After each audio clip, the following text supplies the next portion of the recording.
Feuermähne. Abenteuer in einer anderen Welt. Rettung für die Wale. Der 15-jährige Schüler Peter wird durch die Kräfte eines magischen Pentagramms, das er in einer Höhle entdeckt, in eine andere Zeit versetzt. Dort trifft er Queck, den Elfenkobold, seinen künftigen Freund und Begleiter. Beide suchen nach einer Möglichkeit, Vakanien wieder zu verlassen und in ihre Welten zurückzukehren. Sie treffen auf Melord, den Seher. Von ihm erhalten sie den Hinweis, dass die Lösung ihres Problems das Amulett des schwarzen Magiers Xavros ist. Aufgrund seiner roten Haare, die es in Vakanien nicht noch einmal gibt, bekommt Peter einen neuen Namen: Feuermähne. Auf ihrer Suche nach Xavros und dem Amulett werden die beiden von Pallas dem Falken begleitet, durch dessen Augen Melord ihr weiteres Geschick beobachten kann. Feuermähne und Queck, der Elfenkobold, befinden sich auf dem Weg nach Lidonia. Es ist Sommer und um diese Jahreszeit spart auch die Sonne Vakaniens nicht mit ihrer Kraft. Umso verständlicher ist es, dass die Bewohner Vakaniens sich aufmachen, um diese heißen Tage des Jahres an den weiten Sandstränden Lidonias zu verbringen. Zu Fuß oder mit dem Pferd ist man unterwegs, um den immer kühlen Wind, der am Meer ständig weht, in vollem Umfang zu genießen. Je mehr sich unsere Freunde Lidonia nähern, desto mehr sonnenhungrige Badegäste begleiten sie auf ihrem Weg. Bald sind die Straßen mit Wanderern, Reitern und Pferdefuhrwerken völlig verstopft, was allerdings den Vorteil hat, dass unsere beiden Abenteurer sich nur in den Strom der Menge einreihen müssen, um so, ohne viel zu fragen, in kürzester Zeit an die bereits überfüllten Strände Lidonias zu gelangen. Vielleicht sollten wir uns eins der kleinen Tretboote mieten und aufs Meer hinausfahren, Queck.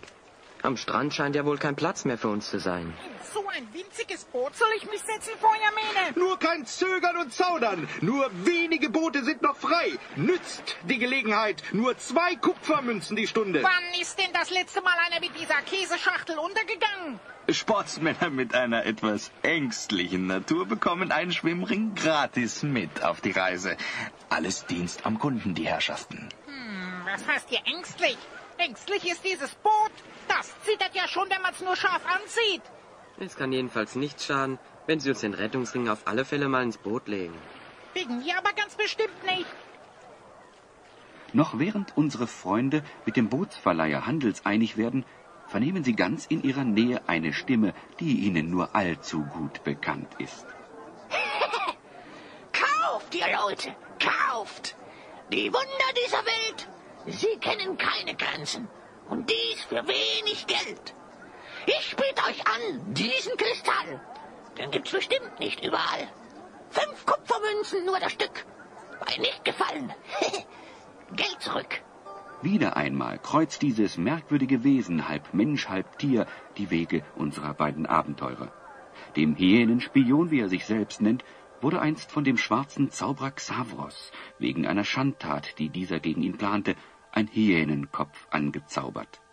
Den Hyänenspion stört diese Verwandlung jedoch wenig, denn er geht nach wie vor seinen zwielichtigen Geschäften nach, und man weiß nie so genau, ob er gerade auf der Seite des Rechts oder des Unrechts steht. Na, diesen Halunken werden wir wohl nie los, egal wo wir auch sind. Das hätten wir uns eigentlich denken können, dass wir den Burschen hier treffen. Bei so einem Volksauflauf gibt es bestimmt ein paar windige Geschäfte zu machen. Reservieren Sie uns bitte das Boot. Wir sind gleich zurück. Ja, bin ich aber mal gespannt, was der hier vorhat. Für Feuermähne und Queck ist es nicht leicht, bis zum Hyänenspion vorzudringen. Eine Vielzahl von neugierigen, kauf- und schaulustigen Ausflüglern verwehrt ihnen den Blick. Mühsam kämpfen sie sich den Weg zum Hyänenspion frei und sehen, als sie nun endlich in seiner Nähe sind, dass er neben sich einen seltsamen Apparat aufgebaut hat. Eine seltene Gelegenheit. So haltet euer Geld bereit. Hier noch ein Stück vom kühlen Kristall. Nur nicht so drängeln, bitte sehr. Es ist für jeden etwas da. Macht rasch schon mal die Taschen leer. Unglaublich. Eine Eismaschine. Wo hat er die nur her? Wer kann so etwas hier in Vakanien gebaut haben? Eine Eismaschine? Du meinst, das das ist eine Maschine, mit der man den Winter in den Sommer zaubern kann. Zauberei ist das nicht, Queck. Wie das Ganze funktioniert, kannst du am besten an dir selbst beobachten. Wenn es heiß ist, dann schwitzt du und es kommt dir sehr warm vor. Dennoch hält gerade diese Flüssigkeit, die beim Schwitzen auf deiner Haut verdunstet, deinen Körper kühl und bei immer gleichbleibender Temperatur. Anderenfalls würdest du die Hitze, wie wir sie hier im Moment haben, gar nicht aushalten. Deshalb muss man im Sommer auch viel mehr trinken als in der kalten Jahreszeit, damit man dem Körper die verlorene Flüssigkeit wieder zurückgibt. Wenn man nun zum Beispiel einen Behälter, in dem sich Wasser befindet, mit einer Flüssigkeit umgibt, die sehr viel schneller verdunstet als Wasser, so zum Beispiel Benzin oder ganz besonders Äther, wird es, je schneller diese Flüssigkeit verdunstet, dazu führen, dass sich das Wasser immer stärker abkühlt und so langsam zu Eis wird. Ganz so einfach ist das natürlich nicht, aber so ungefähr funktioniert das schon. Da muss schon ein ganz schön kluger Kopf dahinter stecken. Dem Hyänenspion ist das jedenfalls nicht allein eingefallen. Wenn ich das jetzt alles richtig verstanden habe, dann müsste doch dieser feuchte Kristall, den er den Leuten verkauft, in kürzester Zeit wieder schmilzen. So wie jedes Frühjahr im Elfenland das Eis und der Schnee schmilzt und Bäche und Seen vom Winter befreit sind. Unser Winter ist so hart und so streng, dass ich kaum glauben kann, dass sich jemand im Sommer ernsthaft darum bemüht, Eis herzustellen. In dieser Gegend Vakaniens ist Eis und Schnee völlig unbekannt. Denn so kalt wird's hier nie. Selbst im tiefsten Winter fällt hier kein Schnee. Eis und Schnee scheinen auch dem Hyänenspion unbekannt zu sein. Sonst würde der bestimmt nicht so sorglos abwarten, bis den Leuten hier ihre kostbaren Kristalle zwischen den Händen davongeschmolzen sind. Auweia, das gibt bestimmt eine Menge Ärger. Inzwischen haben schon einige der feuchten Kristalle für teures Geld ihren Besitzer gewechselt. Noch während der Hyänenspion geschäftig seine Kasse klingeln lässt, entsteht mit einem Male eine gewisse Unruhe unter den Käufern dieser nur allzu vergänglichen Ware. Die Kristalle werden immer kleiner. Mein Kristall ist schon fast verschwunden. Wir wollen unser Geld zurück. Haut ihn, den Halunken. Haut ihn! Schnell, wirf das Geld unter die Leute. Das wird sie ablenken. Wie ihn Feuermähne rät, wirft der von der wütenden Menge bereits umzingelte Hyänenspion die Kupfermünzen wahllos unter die Leute. Diese stürzen sich blitzartig auf die am Boden liegenden Münzen und im Nu hat sich der Platz um den Hyänenspion in ein wild bewegtes Menschenknäuel verwandelt. Hätte ich doch gewusst, dass dieser Glanz und diese Härte nur von so kurzer Dauer ist. Doch bei Dingen, die man nicht begreift, hilft nur Geschwindigkeit und List. Für den Moment sind sie beschäftigt mit ihrer eigenen Gier. Bis die hier an mich denken, bin ich schon lange nicht mehr hier. Du, Feuermähne, müssen wir ihm eigentlich helfen? So eine Tracht Prügel kann ihm doch nicht schaden. Diesmal hat er einfach Pech gehabt. Los, mach dich dünn, Hyänenspion. Hier entlang zum Bootssteg. Sei nur froh, dass wir dein Fluchtfahrzeug schon gemietet haben. Elvira, Schutzgönner der Elfenkobolde sei Dank. Es ist nur noch ein Boot da. Die anderen hat er alle schon vermietet.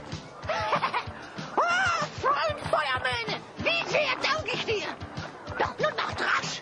Die Wut macht den Verfolgern Beine. So sind sie schon knapp hinter uns. Besser wir ziehen Leine. Platz gemacht! Hier kommt die leichte Elfenkobold-Kavallerie. Bahn frei! Hier, am Ende des Stegs. Das Tretboot da, mit dem rosa-blau karierten Sonnenschirm. Schnell, steig ein! Haltet sie! Sie entkommen mit dem Tretboot! Unsere Freunde treten in die Pedale, was das Zeug hält, und entkommen so im letzten Augenblick der wütenden Menge. Nachdem sie etwas Abstand von ihren Verfolgern haben und die erregten Rufe nur noch von fern an ihr Ohr dringen, legen die Flüchtlinge eine etwas langsamere Gangart ein. Meine Freunde, fahrt nicht zu weit, sonst tut es euch am Ende noch leid. Denn in einem rosa-blau karierten Tretboot kommt man da leicht in Seenot. Na, das hat man gerne. Ohne mit der Wimper zu zucken, die Leute um ihr schwer verdientes Geld bringen, aber ansonsten das wasserscheue Heimchen spielen. Na ja, Queck. Das goldene Sportabzeichen hat ja auch noch keiner verliehen. Was soll diese Anspielung? Mein Großvater war einer der bekanntesten Großschwimmer im Elfenreich. Von dem habe ich meine Geschicklichkeit geerbt. Allerdings hat er mich auch immer davor gewarnt, damit anzugeben. Wie gut, dass du nun für deine Bescheidenheit bekannt bist. Besonders scheinbar für deine Bescheidenheit beim Treten. Ich habe jedenfalls keine Lust, dieses Boot hier allein anzutreiben. Wieso sitzt eigentlich dieser Hyänenspion hier faul herum, während wir uns abrackern? Es tut mir leid. Entschuldigt meinen Müßiggang. Es dauert sicher nicht mehr lang. Ich bin bestimmt nicht arbeitsscheu. So kann ich mich hier vom ersten Schreck erholen. Ich bin erschüttert, stets aufs Neue, wenn man behauptet, ich hätte wen bestohlen. Trotz dieses gewaltigen Schocks wäre es sehr freundlich, wenn du Queck beim Treten ablösen würdest. Wenn's denn sein muss. Bitte sehr. Du, Feuermähne, wo fahren wir eigentlich hin? Ich kann das Ufer fast nicht mehr sehen. Ja, wir fahren schon seit einiger Zeit, genau in die entgegengesetzte Richtung, in die wir treten. Es sieht so aus, als ob wir von einer starken Meeresströmung erfasst worden sind, die uns aufs offene Meer hinaustreibt. Elvira, Schutzgöttin der Elfenkobolde, steh uns bei. In solch einer Nussschale aufs offene Meer getrieben zu werden, das überstehe ich nicht. Nun, wie schon bereits erwähnt, ist dieser Kobold ein wahrer Retter und ein Held. Auf solch Beispiel edlen Mutes will ich nicht verzichten. Auf alles in der Welt. Halt du deinen Schnabel und dreht, was das Zeug hält. Ich halt das Steuer. Es hat keinen Zweck. Lasst uns lieber unsere Kräfte schonen. Vielleicht lässt die Kraft der Strömung bald nach. Dann sind wir bestimmt froh, noch ein paar Kraftreserven zu haben. Und außerdem, Queck, du weißt doch, falls es wirklich hart auf hart kommt, kann ich immer noch Maelords Zauberspruch benutzen. Und mit der Kraft von 12 Männern kommt das Boot bestimmt wieder auf den richtigen Kurs. Ich weiß, dass du ihn nur im absoluten Notfall verwendest, den Zauberspruch, aber sag mal, bist du dir denn sicher, dass du überhaupt noch weißt, wie der geht? Queck? Habt Acht, ihr Freunde! Die Gischt der Wellen, sie schlägt hoch über unser Boot. Ich kann's mir nicht erklären.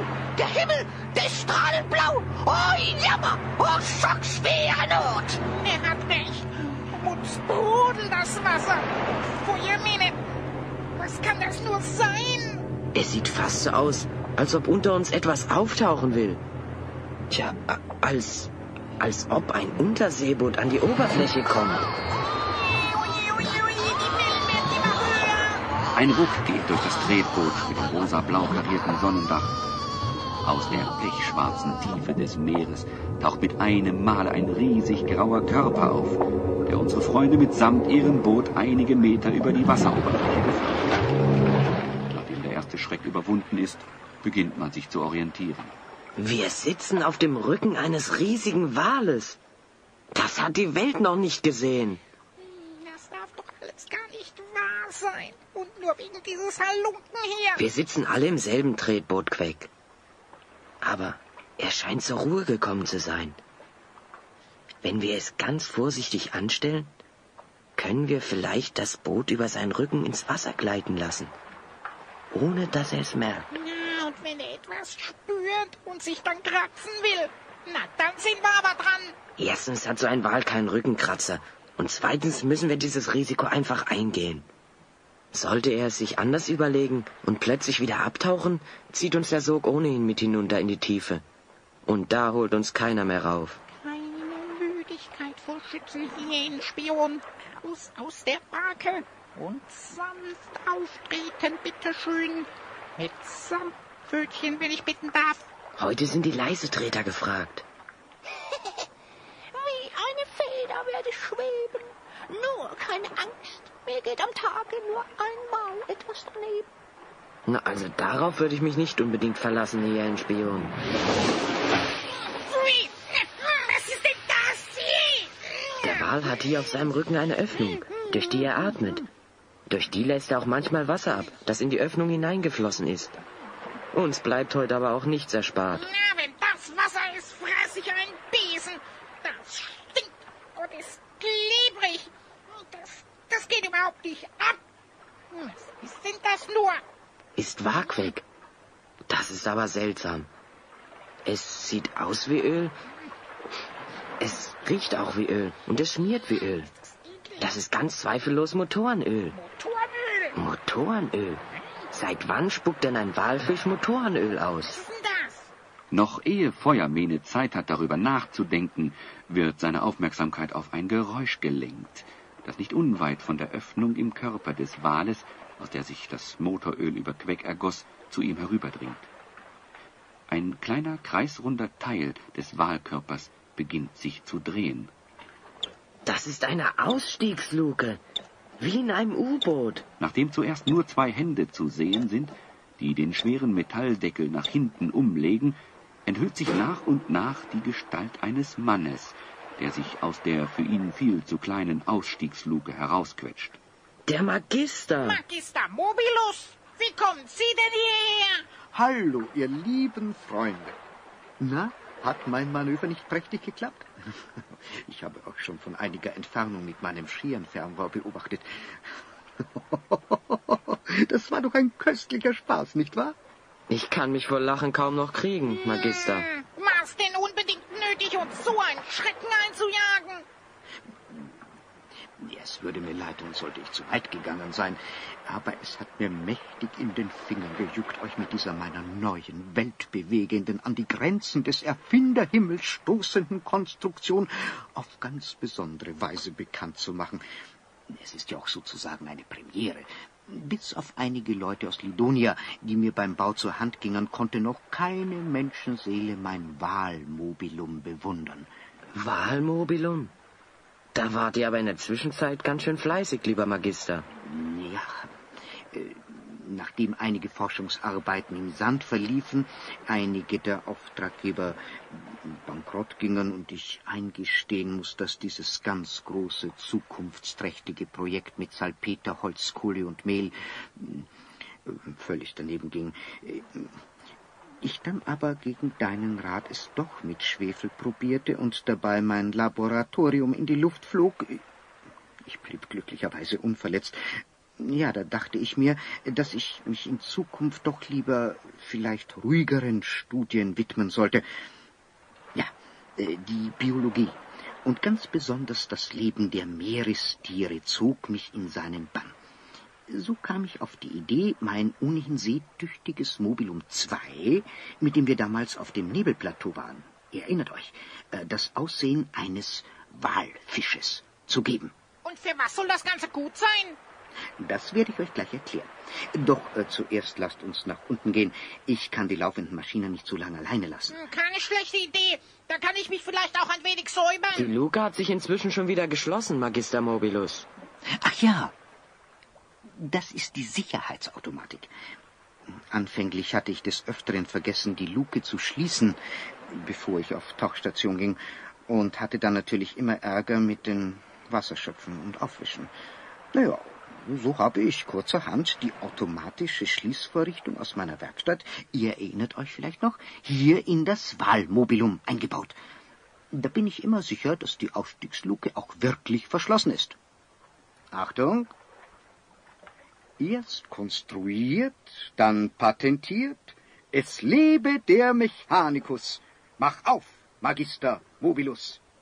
Da tut sich aber nichts. Seltsam. Gestern hat's noch funktioniert. Da muss sich doch irgendetwas verklemmt haben. Es scheint, dass mancher hier den Überblick verliert. Vielleicht ist's besser, wenn ihr eure Blicke konzentriert auf jene Schiffe, die mit geblähten Segeln volle Kraft voraus sich her zu uns bewegen. So harmlos sehen die nicht aus. Bei allen Schrauben und Ersatzteilen Vakaniens. Das hat mir gerade noch gefehlt. Das sind die Walfänger von Lidonia. Allen voran Kapitän Abad. Ein rachsüchtiger, allerdings auch mutiger Mann. Die Geisel aller größeren Lebewesen des Meeres. Er betreibt ganz besonders den Walfang rücksichtslos. Man erzählt sich in Lidonia, dass er es selbst mit den gefürchteten Schwerthaien aufnehmen würde. Sie kommen rasch näher. Die Harpunenkanone ist auch schon besetzt. Ich glaube, bevor die erkennen, um was es sich hier handelt, haben die uns kurz und klein geschossen. Schnell, Feuermädel, den Zauberspruch. Jetzt ist er bestimmt nötig. Da! Sie haben die Harpune abgefeuert. Jetzt wird's langsam eng hier. Bei meiner roten Haarepracht. Stock, gib mir deine Zaubermacht. Feuermenes unansehnlicher alter Stock, der an seinem Gürtel hängt, verwandelt sich mit einem Male in Hiebestahl. jenen ihm einst von Melord anvertrauten weißmagischen Kampfstahl, der Feuermähne die Kraft von 12 ausgewachsenen Männern gibt. Mit dieser Waffe und den magischen Kräften, die ihr innewohnen, ist es Feuermähne nun möglich, die Luke ins Innere des Wahlmobilums zu öffnen. Immer hereinspaziert, die Herrschaften. Magister, nach Ihnen. Großartig, Junge. Einfach großartig. Was würden wir nur ohne eure Wunderwaffen anfangen? Los. Dankschreiben und Gratulationsurkunden können noch später ausgeteilt werden. Junge, würdest du mir bitte etwas behilflich sein? Die Luke ist etwas zu eng geraten. Fürchte ich auch. Beilvira, bitte bleiben Sie nicht stecken. Da kommt schon die nächste Harpune an. So. So. Jetzt bin ich durch. Ihr kommt schnell herein, dass ich die Tauchtanks flugen kann. Feuermähne, lass mich rein. Die Schwanzflosse ist von der Harpune getroffen worden. Runter. Das Öl hat meine Hände ganz klitschig werden lassen. Feuermähne, halt mich fest. Ich habe alle Hände voll zu tun, mich selbst auf dieser Eisenleiter festzuhalten. Oh, das war die Luke. Achtung, alle Mann auf Tauchstation. Tauchtanks fluten.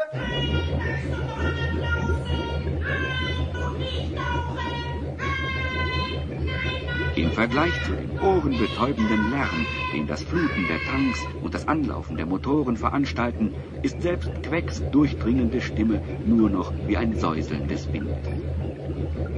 Nachdem der Magister gehört hat, dass sich die Luke geschlossen hat, glaubt er alle Fahrgäste an Bord und beginnt unmittelbar danach mit dem Tauchvorgang. Bis Feuermähne und Queck den Magister in seiner Kommandozentrale gefunden haben, ist es bereits zu spät und das Wahlmobilum ist schon weit nach unten ins Meer abgetaucht. Um Gottes Willen! Was habe ich getan? Ich war überzeugt davon, dass alle an Bord sind. Das hat der arme Kerl nun wirklich nicht verdient. Das nicht gewollt. Als ich ausgerutscht bin, habe ich einfach nach der nächstbesten Sprosse gegriffen. Wie konnte ich denn ahnen, dass dies der Griff für die Schließvorrichtung der Luke war? Es ist nicht deine Schuld, Queck. Das war ein unglücklicher Zufall. Du darfst dir keine unnützen Vorwürfe machen. Es geht alles auf das Konto dieses Kapitän Arad. Wir haben leider überhaupt keine Möglichkeit, es ihm heimzuzahlen. Es bleibt uns nichts anderes übrig, als zu fliehen. Dies ist ein Forschungsschiff und kein Kanonenboot. Bei der Konstruktion dieses Fahrzeugs hätte ich mir nie träumen lassen, dass ich damit einmal in eine Kampfhandlung verstrickt werde. Und über kurz oder lang müssen wir wohl in dieser Beziehung härtere Bandagen anlegen. Jawohl. Unter Wasser ist das Wahlmobilum seinen Verfolgern bei weitem überlegen. Und so ist es ein leichtes für Magister Mobilus, Kapitän Arad mit ein paar geschickten Steuermanövern zu entkommen. Nachdem sich unsere Freunde vom ersten Schreck erholt haben und Queck sich von dem Motoröl gesäubert hat, führt der Magister Feuermähne und Queck sein Unterseeboot vor. Im Großen und Ganzen unterscheidet sich mein Wahlmobilum von Mobilum 2, das sich ja bereits hervorragend bewährt hat, nur durch eine etwas großzügigere und komfortablere Ausführung. Wie ihr sehen könnt, habe ich es um einen Schlafraum, eine Küche und um eine Werkstatt erweitert. Küche? Ich hoffe, die Vorratskammern sind gut aufgefüllt. Natürlich, bis oben auf. Schließlich bin ich im Begriff, eine ausgedehnte Forschungsreise zu unternehmen. Wo soll's denn hingehen, Magister? Lasst mich erzählen. Ich habe mich, wie ich schon bereits erwähnte, der Meeresforschung zugewandt. Und ganz besonders die Wale haben es mir angetan. Dies ist auch der Grund, warum ich meinem Mobilum das Aussehen eines Wales gegeben habe. Ich denke, dass ich die Wale, auf die ich hoffentlich bald treffen werde, mit dieser Maskerade täuschen kann. Sie sind von den Walfangbooten so sehr verängstigt, dass es unmöglich ist, mit einem normalen Schiff näher an sie heranzukommen. Wenn ich an diesen Captain Arad denke, scheint mir, dass Sie auch allen Grund dazu haben. Richtig, mein Junge. Es steht seit einiger Zeit recht schlimm um die Wale. Kapitän Arad jagt sie erbarmungslos durch den Vakanischen Ozean. Keiner ihrer Schlupfwinkel bleibt unentdeckt. Und irgendwann müssen die Wale ja auch einmal an die Meeresoberfläche auftauchen, um Luft zu schöpfen. Besonders diesen Moment nützt er gnadenlos aus. Sind diese Wale denn so viel wert? Ja, es ist bestimmt nicht der Wunsch nach Reichtum, der ihn veranlasst, die Wale zu jagen. Man sagt, dass er die Wale abgrundtief hasst, da ihm vor vielen Jahren ein Wal mit seiner Schwanzflosse sein gerade erst neu erworbenes Schiff zerstört hat. Jahrelang hatte er sich dafür abgerackert. Er hatte sich vom Schiffsjungen zum Matrosen, vom Steuermann bis hin zum Kapitän hinaufgearbeitet. Nach jahrelanger Arbeit stand er mit einem Male wieder vor dem Nichts. Aber er hat doch wieder ein Schiff. Und dazu ein recht gefährliches, wie wir gerade zu spüren bekommen haben. Er hat einfach noch mal von vorn angefangen. Hat als Maat auf einem Dreimaster gedient und mit einer Ausdauer, die von seinem Hass auf alle Wale getragen war, die schlimmsten Entbehrungen auf sich genommen, bis er nach Jahren unermüdlicher Arbeit wieder in den Besitz eines eigenen Schiffes kam. Er ist inzwischen ein reicher Mann. Das interessiert ihn allerdings herzlich wenig. Wie schon gesagt, geht es ihm darum, es den Walen heimzuzahlen. Können wir denn nichts dagegen unternehmen? Tja, naja, ich habe neben meinen Forschungen über das Verhalten der Wale noch so nebenbei eine kleine Besonderheit ausgetüftelt. Ja, meine Freunde, was nützt nur die Idee allein? Erdachtes will erfunden sein. Und hier, meine Freunde, seht ihr vor euch das Erste. Wahlsprache, Übersetzungs- und Aufzeichnungsgerät. Eine Erfindung aus dem Hause Mobilus. Jawohl. Und mit Hilfe dieses Gerätes wird es mir nicht nur gelingen, mehr über die Lebensweise der Wale zu erfahren. Nein. Es wird mir auch ermöglichen, mit ihnen direkt in Kontakt zu treten. Da bin ich mal gespannt, was die Wale von uns so halten. Lautlos gleitet das Walmobilum durch die wunderbare Welt der Tiefsee. Die kleinen Augen der Walfischattrappe dienen als Fenster, um dem Forscher die Möglichkeit zu geben, genaueste Beobachtungen der Meerestiere und Wasserpflanzen zu machen. Feuermähne und Queck verbringen fast die ganze Zeit im Beobachtungsraum. Und selbst Queck ist nur dann von diesem magischen Fenster in eine andere Welt, wie er es nennt, wegzubringen, wenn ihm jene verlockenden Küchendüfte um die Nase streichen, die die Kochkunst des Magisters hervorbringen. Magister, ihr seid ein mindestens so guter Koch, wie ein genialer Erfinder seid. Wo liegt da schon ein Unterschied? Erfinden heißt doch letztendlich nur, wie uns das Wort in seiner ursprünglichen Bedeutung sagt, das bereits Vorhandene entdecken, finden, erfinden und auf andere, neue Art wieder zusammenzusetzen. Nirgendwo drückt sich dies so deutlich aus wie bei dem Zusammenstellen eines Menüs. Und außerdem gehört zum Kochen wie auch zum Erfinden die Liebe und die Hingabe zur Arbeit. Es ist jedenfalls köstlich. Um was handelt es sich eigentlich, wenn man fragen darf? Also, es handelt sich um eine Tintenfisch-Saugnapfsuppe à la Mobilus, angereichert mit den wunderbar leicht verdaulichen Eiern der Feuerqualle. Eine sehr vitaminreiche und nahrhafte Kost. Was ist das? Denk lieber nicht darüber nach und iss. Es schmeckt doch köstlich, oder etwa nicht? Ich glaube, ich muss doch ein wenig Rücksicht auf meine Taille nehmen. Und außerdem ist so viel Essen doch gar nicht gesund. Vielleicht doch noch ein Löffel, mein lieber Elfenkobold? Nein, danke. Man kann die Feste doch nicht endlos feiern. Das ist das Wahlsprache-Aufzeichnungs- und Übersetzungsgerät. Entschuldigt mich bitte, aber ich muss mich um den Kurs kümmern. Falls es sich um Wale handeln sollte, die sich hier irgendwo befinden, müssen wir näher an sie heran, damit das Gerät einwandfrei arbeiten kann.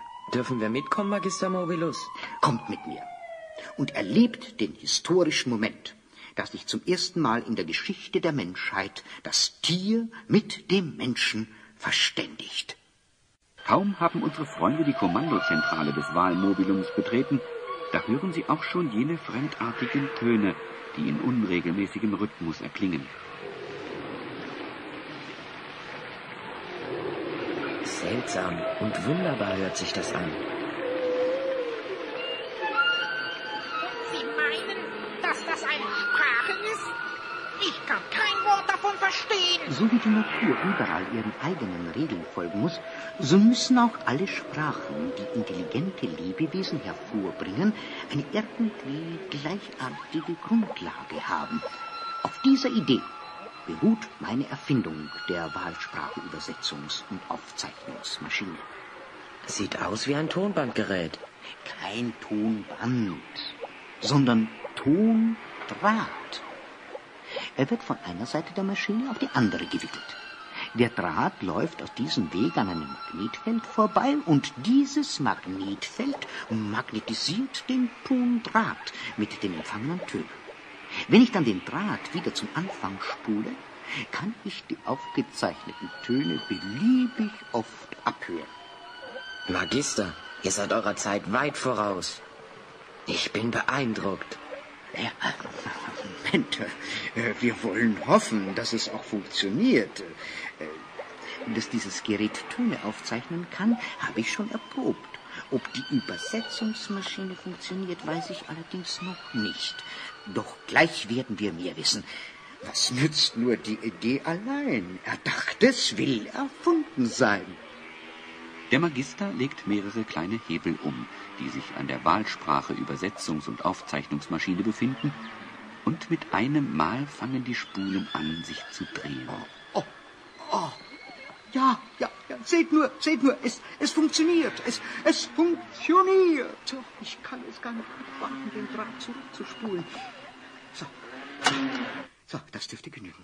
Und nun an den Anfang. Achtung, ich bitte um gesteigerte Aufmerksamkeit.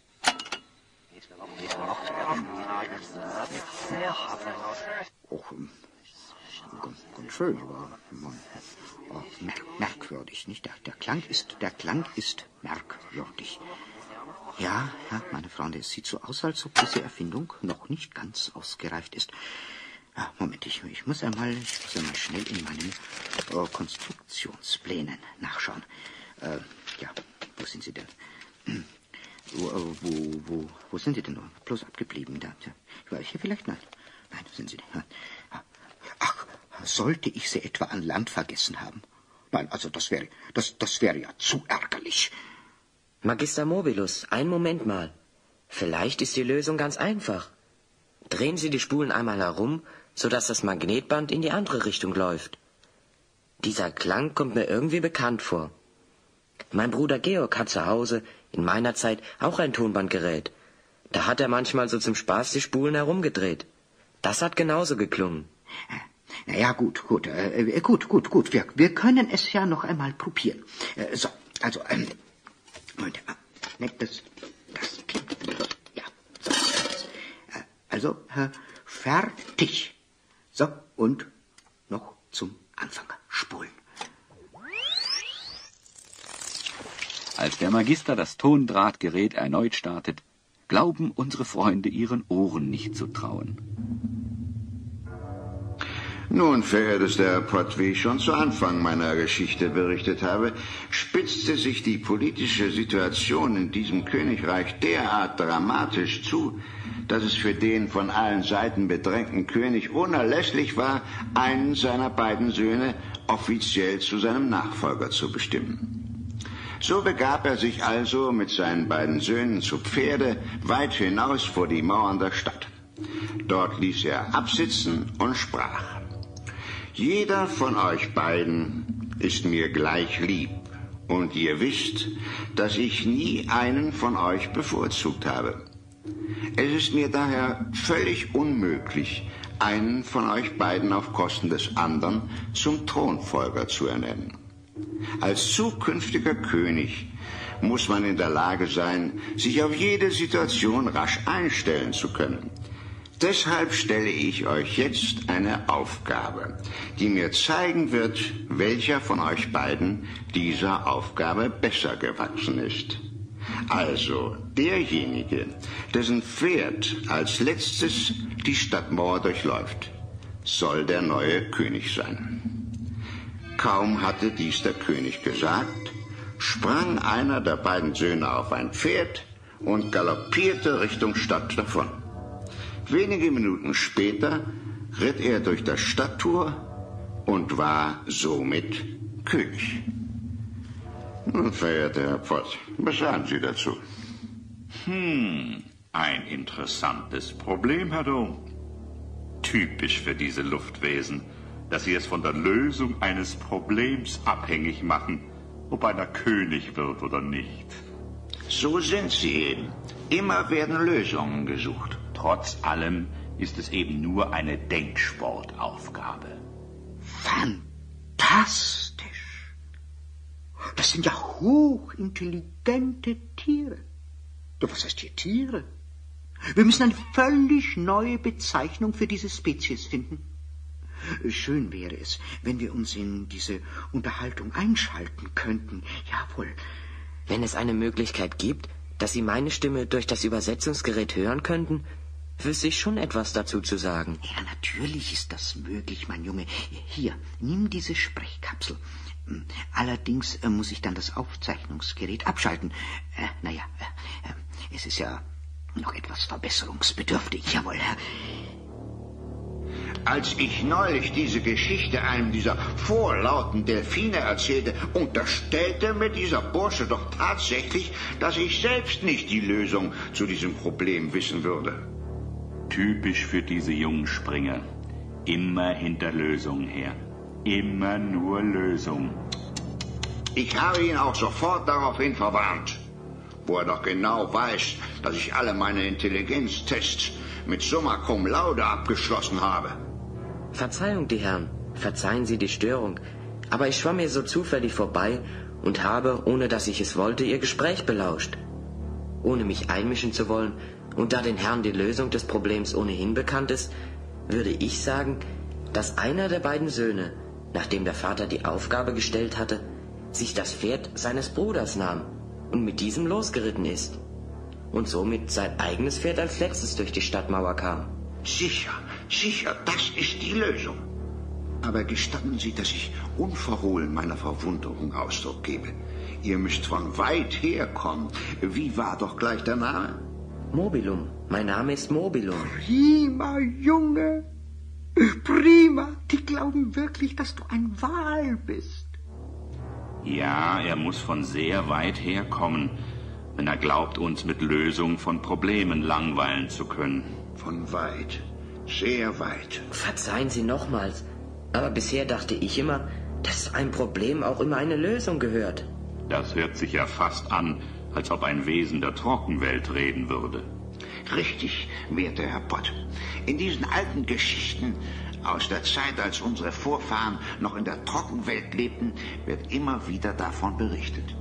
Welch glücklicher Moment in der Geschichte der Wale, als unsere Vorfahren es ein für allemal satt hatten, sich mit der Lösung von Problemen herumzuschlagen und das einzig Vernünftige taten, nämlich dahin zurückzugehen, woher wir einstmals gekommen waren, zurück in das lebenspendende Meer, zurück zur Mutter allen Lebens.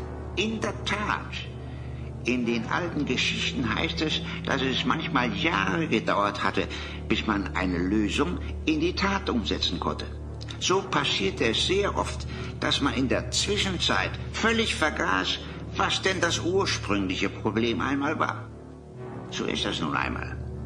Hat man die Lösung für ein Problem, will man es auch immer in die Tat umsetzen. Sind wir froh, lieber Herr Pott, dass wir diese unerfreulichen Zeiten hinter uns haben. Unser Herr Mobilus scheint sich da aber ein wenig zurückentwickelt zu haben. Erstaunlich. Eine völlig andere Betrachtungsweise der Dinge. Oh, das erscheint mir ganz vernünftig.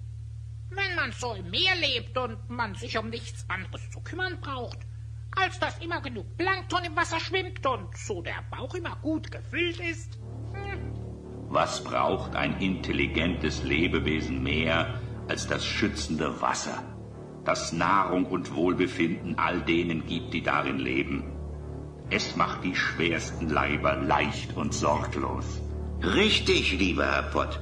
Und dabei muss man nur ab und zu den Geschichten dieser Delfine lauschen, die, wenn sie von der Trockenwelt berichten, manchmal die unglaublichsten Geschichten erzählen. Erzählt uns, Freund Mobilus. wenn ihr schon von so weit hergekommen seid, gibt es auch noch woanders Wesen der Trockenwelt, die auf uns Jagd machen? Mein Freund Dom und ich fühlen uns in letzter Zeit immer mehr geängstigt. Solange wir uns in der Tiefe des Ozeans aufhalten, sind wir sicher. Doch ab und zu, wenn wir zum Luftholen auftauchen müssen, nun, was erzähle ich da? Ihr werdet das ja selbst am besten wissen. Sind wir unseres Lebens nicht mehr sicher? Überall lauern diese Trockenwesen, und so manch einem von uns, der nur ein wenig unachtsam war, hat es das Leben gekostet.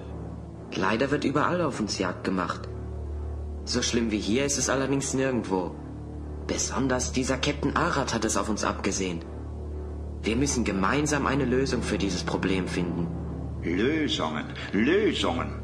Manchmal, so scheint es mir, haben unsere Vorfahren, als sie wieder zurück ins schützende Meer gingen, diese damals noch völlig unterentwickelten Trockenwesen bei weitem unterschätzt.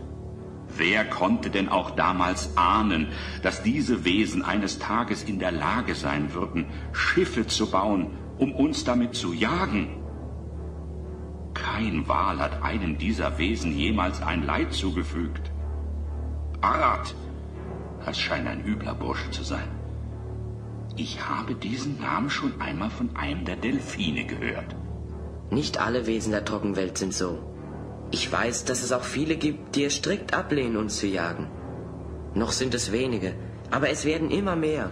Das ist wenig tröstlich, solange es Trockenwesen wie diesen Kapitän Arad gibt. Kapitän Arad behauptet jedenfalls, dass wir Wale selbst daran schuld sind, da einer von uns sein Schiff zerstört hätte und er selbst nur mit knapper Not mit dem Leben davonkam. Diese Geschichte habe ich auch schon gehört. Aber Arad täuscht sich da gewaltig. Es war damals im Jahr der Kälte. Ein Jahr, wie es in diesen Breiten nur alle 100 Jahre vorkommt. In diesem Jahr trieben Eisberge von einer ungewöhnlich starken Strömung getragen bis hierher in die südlichen Gewässer. In meiner Jugend war ich einmal hoch oben im Eismeer. Damals hat mir die Kälte noch nicht so viel ausgemacht. Da habe ich sie gesehen, diese Eisberge. Nur ein geringer Teil ihrer Eismasse lugt über die Wasseroberfläche. Der weit größere Teil liegt unter Wasser. Und das macht sie für die Schiffe der Trockenwesen so gefährlich. Hoch oben im Norden kennen die Seefahrer die Gefahr. Doch hier im Süden sind diese Eisberge gänzlich unbekannt. Kapitän Arad hat in der Dunkelheit einen dieser Eisberge, die mit ihren scharfen Ecken und Kanten ein Schiff in 0, nichts aufschlitzen, mit einem unserer Brüder verwechselt. Nur so kann es gewesen sein. Ein interessanter Gedanke. So könnte es sich abgespielt haben. Man müsste den Kapitän davon überzeugen können, dass es kein Wal war, sondern einer dieser tückischen Eisberge. Aber wenn man hier noch nicht einmal weiß, was ein Eisberg überhaupt ist, wir müssen nach einer Lösung suchen. Lösungen. Vielleicht hat Herr Mobilus recht. Doch mit Lösungen, da tun wir uns schwer. Tja, wenn es um Probleme ginge, das wäre ein leichtes. Lieber Herr Pott, lieber Herr Dom, ich werde mich nun zurückziehen und mir Gedanken darüber machen. Wenn mir dazu etwas eingefallen ist, werde ich es euch wissen lassen. Fantastisch, Feuermine! Das hast du toll hingekriegt! Also immerhin scheint die Tarnung meines Wahlmobilums perfekt zu sein. Großartig, mein Junge, großartig. Das ist ein Triumph der Wissenschaft. Ein überzeugender Beweis der unendlichen Schaffenskraft des menschlichen Gehirns.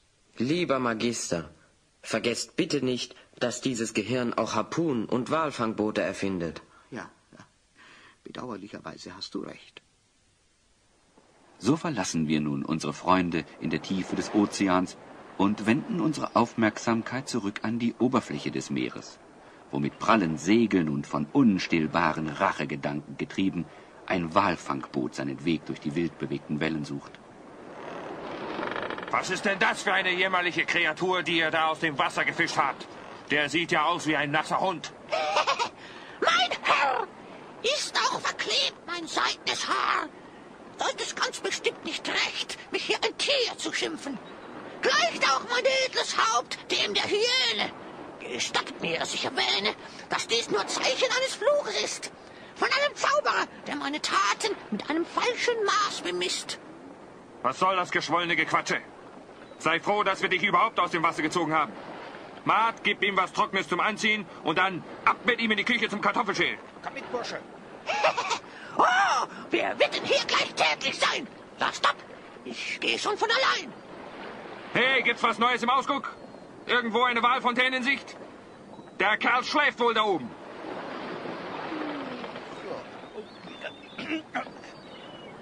Alles ruhig hier oben!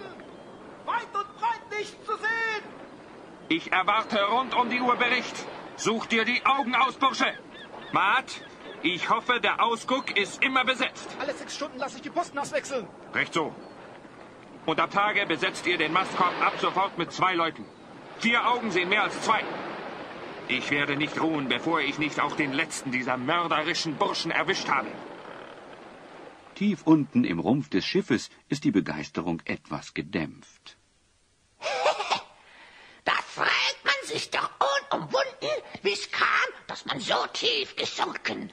Ich, der mit gekrönten Häuptern dieser Welt sich über dies und jenes unterhält, wird hier zum Frondienst unterjocht. Für irgendwen, der hier die Suppe kocht. Los, los! Hier gibt es noch einige hungrige Mägen zu füllen. Keine Müdigkeit vor Schützen. Es sind mindestens noch 50 Kilo Kartoffeln zu schälen. Die Ungerechtigkeit der Welt, sie nimmt kein Ende. Zu hart und rau ist diese Arbeit für meine zarten Hände. Kapitän! Fallen Sie!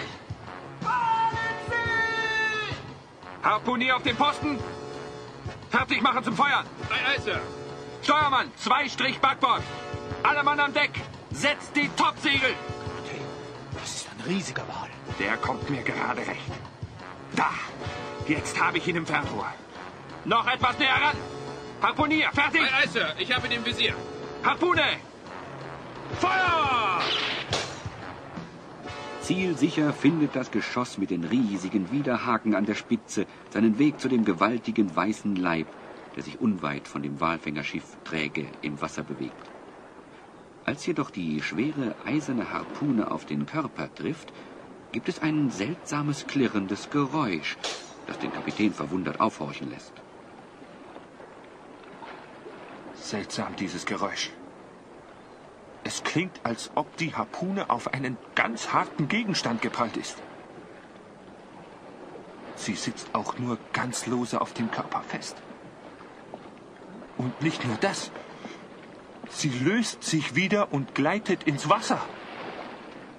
Das ist überhaupt kein Wal. Steuermann, direkt drauf zu. Das muss ich mir von der Nähe ansehen.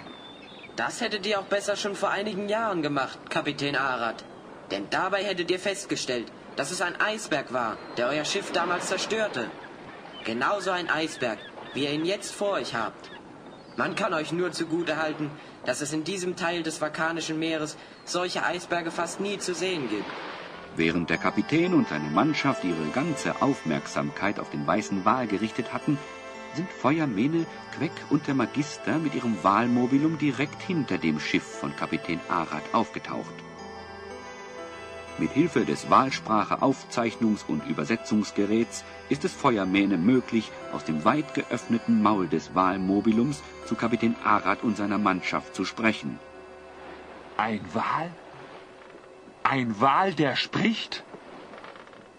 Beim Klabautermann, wenn ich es nicht mit eigenen Ohren hören würde. Noch ehe der verdutzte Kapitän seine Fassung wiedererlangt hat, öffnet sich die Ausstiegsluke auf dem Rücken der Walattrappe und heraus klettern der Magister, Feuermähne und Queck. Arad lässt ein Boot zu Wasser bringen, das unsere Freunde wohlbehalten an Bord des Walfängers bringt. Hier geht es zu wie in einer Bäckerei. Laufkundschaft am laufenden Band. Erst dieser nasse Hund, den wir vor ein paar Tagen aus dem Wasser gefischt haben, und nun 3 Fremde auf einmal. Ein nasser Hund in Menschengestalt vielleicht, Kapitän? Ich glaube, das ist ein guter alter Bekannter von uns, den Sie da Gott sei Dank aufgelesen haben. Ja, richtig. Durch ein Missgeschick von uns blieb er außerhalb unseres Wahlmobiliums, als wir rasch abtauchen mussten. Das könnte stimmen. Wir haben ihn aus dem Wasser gefischt, kurz nachdem wir diesen kapitalen Wal vor der Harpune hatten, der uns dann doch noch entkam. Das waren wir, die Sie da im Visier hatten. Das hätte leicht ins Auge gehen können. Oh, bin ich froh, dass dem Hyänenspion nichts passiert ist. Wir dachten schon, er wäre elendiglich ertrunken. Aber wo ist er denn? Wo soll er schon sein? Beim Kartoffelschälen natürlich. Mart, hol den Burschen rauf. Alles ab! Nun, ich denke, ihr seid mir eine Erklärung schuldig. Was soll dieser ganze Aufzug hier? Was ist das für ein Mummenschanz mit diesem künstlichen Wal? Seid froh, dass ich euer seltsames Fahrzeug nicht in Grund und Boden geschossen habe. Mein Harpunier verwandelt jeden schwimmenden Gegenstand in Sekundenschnelle in eine Bleiente. Uns ist bereits bekannt, dass Sie im Schützenverein eine ganz große Nummer sind. Aber nichtsdestotrotz gelingt es Ihnen vielleicht auch mal für einen Moment zuzuhören. Ich glaube, dass Ihnen Magister Mobilus einige interessante Neuigkeiten erzählen kann. Und so berichtet der Magister von seiner Erfindung, der Wahlsprache, Übersetzungs- und Aufzeichnungsmaschine und von dem Gespräch zwischen Herrn Pott und Herrn Dohm, das sie belauschen durften, und dem gemeinsamen Entschluss, den sie letztendlich nach langen Überlegungen gefasst hatten. So kamen wir zu der Einsicht, dass Worte allein nicht genügen würden, sie zu überzeugen, dass sie sich all die Jahre in einem Irrtum befanden. Wir benötigten einen stichhaltigen Beweis dafür, dass es eben kein Wal war, der ihr Schiff zerstört hatte, sondern ein Eisberg. Vor allen Dingen, da man in diesem Landesteil Vakaniens Eisberge fast nie zu Gesicht bekommt. Dies war der Grund, der uns veranlasste, mit voller Kraft voraus ins Nordmeer zu fahren und einen der vielen Eisberge, die es dort in rauen Mengen gibt, in Schlepptau zu nehmen und mit diesem so schnell wie möglich, bevor er geschmolzen war, wieder hier aufzutauchen. Ja, so hoffe ich nun, dass wir die Mühe nicht umsonst auf uns genommen haben und dies ein überzeugender Beweis dafür ist, dass es ein Eisberg war, der für den Untergang eures Schiffes verantwortlich ist. Was eisig da oben. Freiwillig bringt mich da keine 10 Wale mehr hin. Ich lade euch herzlich dazu ein, auf mein Wahlmobilium zu kommen. Und dort, auf meinem Wahlsprache-Übersetzungs- und Aufzeichnungsgerät, sind die Gespräche zwischen den Walen wenigstens zu einem gewissen Teil aufgezeichnet. Das wird euch hoffentlich endgültig davon überzeugen, dass wir es hier mit intelligenten, den Menschen in mancher Hinsicht vielleicht sogar überlegenen Lebewesen zu tun haben.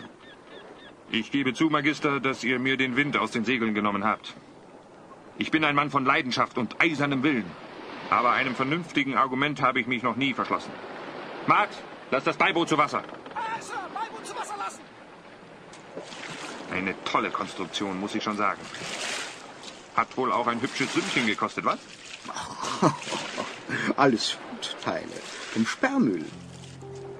Nachdem Kapitän Arad den Worten der Wale gelauscht hat, sind auch seine letzten Zweifel an den Worten des Magisters zerstreut worden.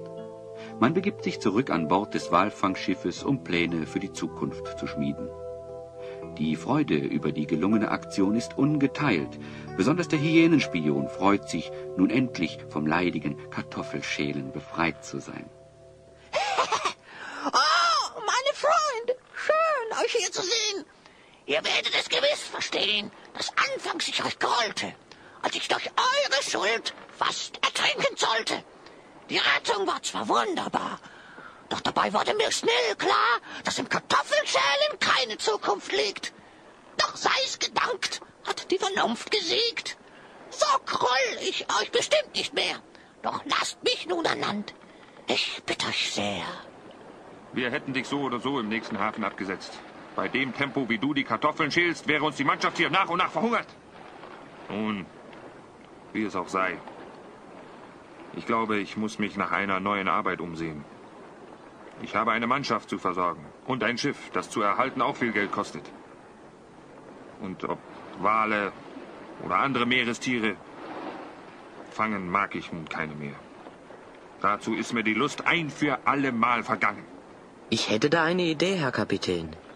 So ein Walfangboot ist doch ganz prima dazu ausgerüstet, anstelle eines erlegten Wales einen Eisberg ins Schlepptau zu nehmen. Hier im Süden Vakaniens regnet es im Sommer oft monatelang nicht. Oft ist es wochenlang glühend heiß. Also, da könnte ich mir vorstellen, dass es ein gutes Geschäft wäre, das Eis der Eisberge hier den Leuten zum Kühlen der Nahrungsmittel und Getränke anzubieten. Selbst bei so einer Hitze dauert es tagelang, bis so ein Eisberg geschmolzen ist. Vielleicht sollten Sie sich mal mit dem Hyänenspion unterhalten. Der hat schon einige Erfahrung im Eisverkauf. Verzeiht! Nach der Erfahrung, dass ich dies Geschäft verschmähe, gesünder für die Nerven ist, lebt man als Privatier. Um mit anderen Worten zu sagen, du ziehst es mal wieder vor, auch in Zukunft von Betrügereien zu leben. Und die Menschen um ihr schwer verdientes Geld zu bringen, du elender Spitzbube! Vorurteile überall. So auch in diesem Falle. Es zeigt sich immer wieder die Unschuld gegen alle. Ich finde Feuermenes Idee großartig. Was meint ihr, Kapitän? Ich fahre gern mit meinem Walmobilum voraus und zeige euch den Weg zu den Eisbergen. Ich hatte zwar schon mal so etwas wie eine Eismaschine erfunden, ja, ein etwas unausgereiftes Modell, das ich dann einfach vergessen habe weiterzubauen. Und komisch, eines Tages war es ganz plötzlich verschwunden. Verschwunden? Aha.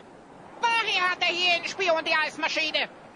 Also glatter Diebstahl war das mal wieder. Na warte, du Halunke! Der wird hier gleich tätlich werden. Queck, lass ihn doch. Seine Strafe hat er doch bereits beim Kartoffelschälen abgebüßt. Lass uns froh sein, dass alles so glimpflich abgelaufen ist. Das hätte auch ganz anders kommen können. Ja, du hast ja recht. Ganz unschuldig war ich daran ja auch nicht. Ich nehme euren Vorschlag gerne an, Magister Mobilus. Wann geht's los? Ich bin ein Mann der Tat. Wer rastet, der rostet. Wenn es euch recht ist, sofort. Und was ist mit euch, meine jungen Freunde? Habt ihr nicht Lust, nachdem wir Kapitän Arad die Eisberge gezeigt haben, weiter mit mir in den Norden zu fahren? Ich möchte mit dem Walmobilum das vakanische Polarmeer erforschen. Kommt doch mit. Das wird bestimmt eine aufregende Fahrt. Lieber Magister, das ist ja wirklich nett von Ihnen, dass Sie uns auf Ihre Entdeckungsfahrt mitnehmen wollen. Aber ist es denn in diesem Polarmeer nicht furchtbar kalt? Wenn ich nur an unsere letzte Fahrt zu dem Eisberg denke, fange ich ja jetzt schon an zu frieren. Feuermene, der hat ja seinen Regenbogenharnisch, der ihn vor der Kälte schützt. Aber ich mit meinem dünnen Wams. Kein Problem, Herr Elfenkobold. In der Kleiderkammer haben wir eine große Auswahl an Pullovern und Ölzeug, auch in kleineren Größen. Na, dann ist ja alles klar. Herr Magister, Ihre Mannschaft steht bereit. Schon allein, um Queck im Südwester- und Rollkragenpullover sehen zu können, muss ich diese Reise mitmachen. Was soll denn daran so komisch sein, wenn man sich was Warmes anzieht?